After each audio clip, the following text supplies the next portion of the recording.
Shall I compare thee? That is so boring.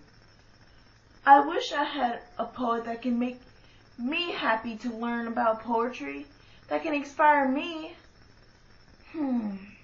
If only there were someone like that. Federico! Who? You should learn about Federico Lorca. Oh, Federico Lorca? Tell me more! Federico Garcia Lorca was born June 5th, 1898 in Fuente Vaqueros, Spain, which is a little farming town just outside of Granada. His father, of course, being a farmer, and his mother a former school teacher. Lorca was a mediocre student at best and struggled all through school, partly because he didn't have the passion. This led all the way up to his stint at Sacred Heart University, where he studied law school for a brief period of time. In 1917, while on a class trip with his art class, he visited the Castile, which inspired him to write his first book of poems, Impresiones de Viejas. In 1919, he dropped out of college and moved to Madrid, where he met his two closest friends, Salvador Dali and Luis Buñuel. They ended up forming this sort of club called Generación de 27, generation of 27, because that's when they formed the club.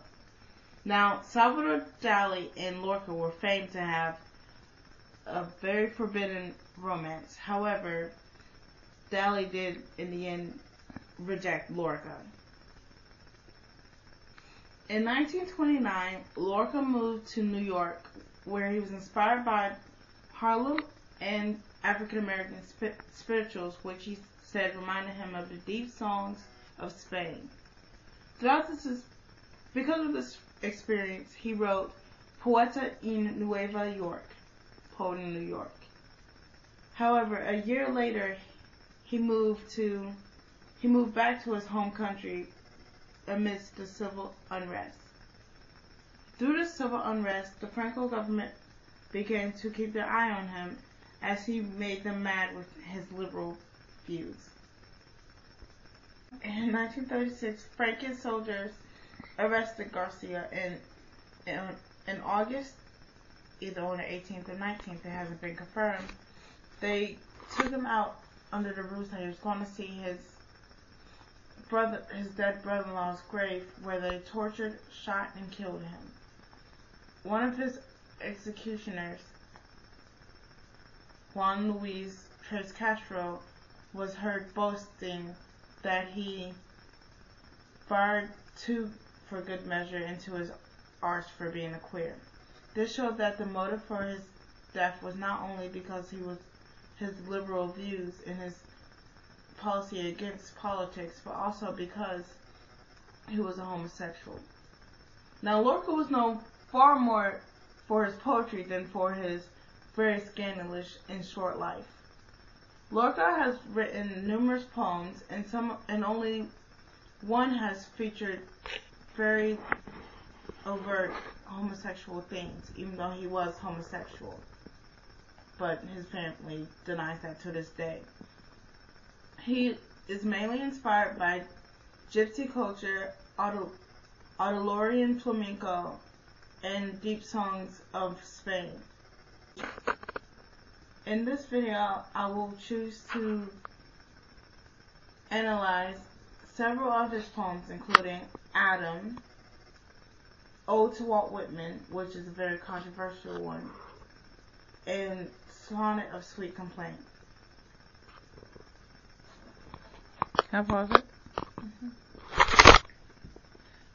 A tree of blood soaks the morning, where the newborn woman groans. Her voice leaves glass in the wound, and on the panes, a diagram of bone. The coming light establishes and wins, white lights of a fable that forgets, the tumult of veins in flight, 'twas the dim cool of an apple. Adam dreams in a fever of the clay, of a child who comes galloping through the double pulse of his cheek, but a dark other Adam is dreaming, a neuter moon of seedless stone, where the child of light will burn. In this poem, he is talking about, of course, biblical Adam and his relationship with his son and with his wife, which shows the themes of duality,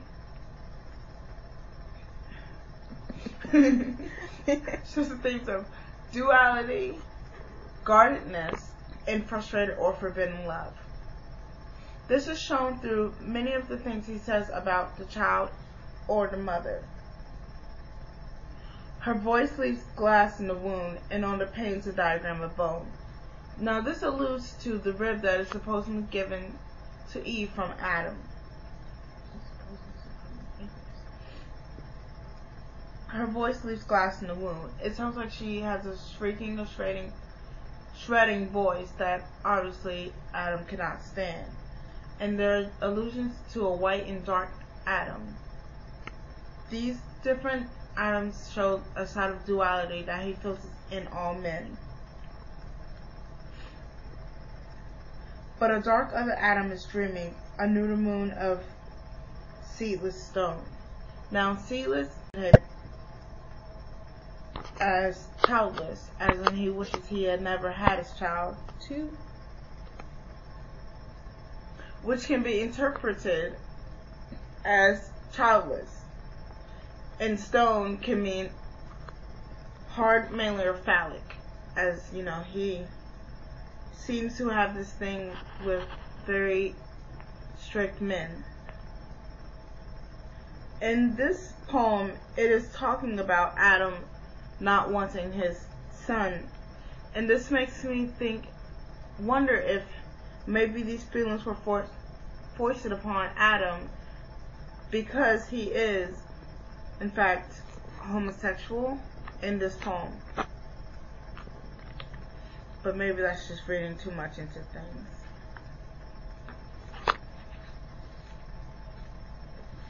Federico!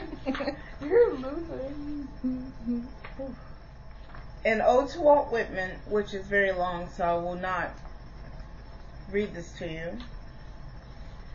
He talks about how his feeling of homosexuality being portrayed in a negative light, which is the debased maricas of the world, and in a very pure and desexualized manner, as in Walt Whitman's love for nature. Now, here's a stanza from Ode to Walt Whitman. For a moment, atom of blood, macho man alone at sea, Walt Whitman, lovely old man. Because on penthouse roofs, gathered at bars, emerging in bunches from the sewers, trembling between the legs of chauffeurs, or spinning on dance floors wet with absinthe, the faggots, Walt Whitman, point you out.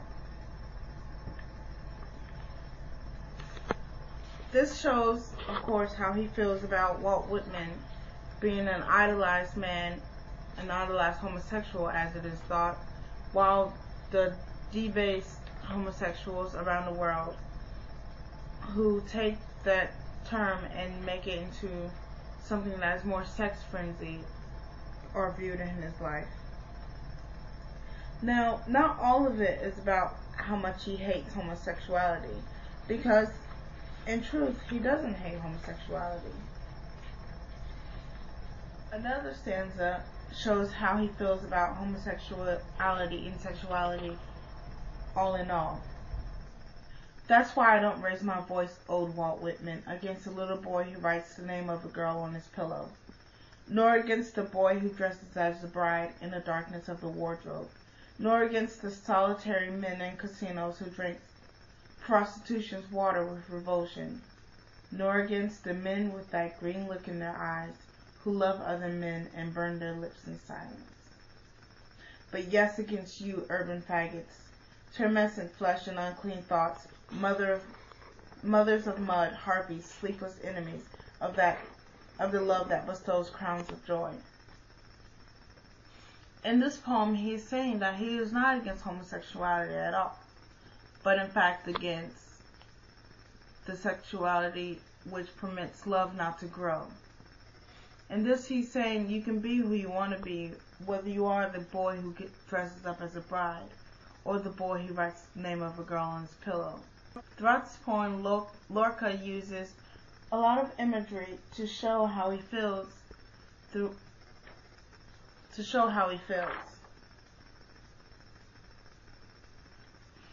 When he describes Walt Whitman, everything is very light and airy, and his words show tenderness and loveliness, as only you can when you describe Walt Whitman.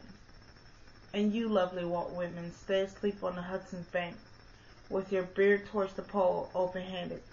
Soft clay or snow, your tongue calls for comrades to keep watch over your unbodied gazelle. Sleep on, nothing remains. Dancing walls stir the prairies, and America dries itself in machinery and lament. In this, he is showing, of course, the Industrial Revolution, which is very important in this time, but it's also showing how he wants to go back to a pure time, which Walt Whitman does represent, and he wants the purest love, and not anything sexual love. Did you ever lose the wonder of your eyes like a statue, or the stress placed on my cheek at night by a solitary rose of your breath? I'm afraid of being on the shore, a branchless trunk, this deepest feeling of having no bloom, or pulp or clay for the worm of my suffering. If you're my hidden treasure, if you're my cross and my moist pain, if I'm a dog of yours, my master, never let me lose what I've gained, and decorate the branches of your stream with the leaves of my enraptured autumn. In Sonnet of Sweet Complaint, the speaker is addressing a lover, of course. In this poem, it is shown that he is afraid of losing this lover and not being with him for very long. In the, if you're my hidden treasure, if you're my cross and my moist pain, if I'm a dog of yours, my master. In this stanza, it is showing how hopeless he feels about his love. And through the use of cross and pain, it shows more sacrilegious components. Whereas with the words, if I'm a dog of yours, my master, it shows the loyalty of it by being a dog, but the also compulsive following that comes with being a master and a slave. In the words, never let me lose what I've gained, and decorate the branches of your stream with the leaves of my enraptured autumn, it is talking about the dying of trees. This is very important because fall can be seen as the decaying of things, and whether he's talking about the decaying of his relationship or the decaying of his feeling, of that partner's feelings towards him, you can never be sure. And don't let me ever lose the wonder of your eyes like a statue's. This part is very important because it is showing that he is in love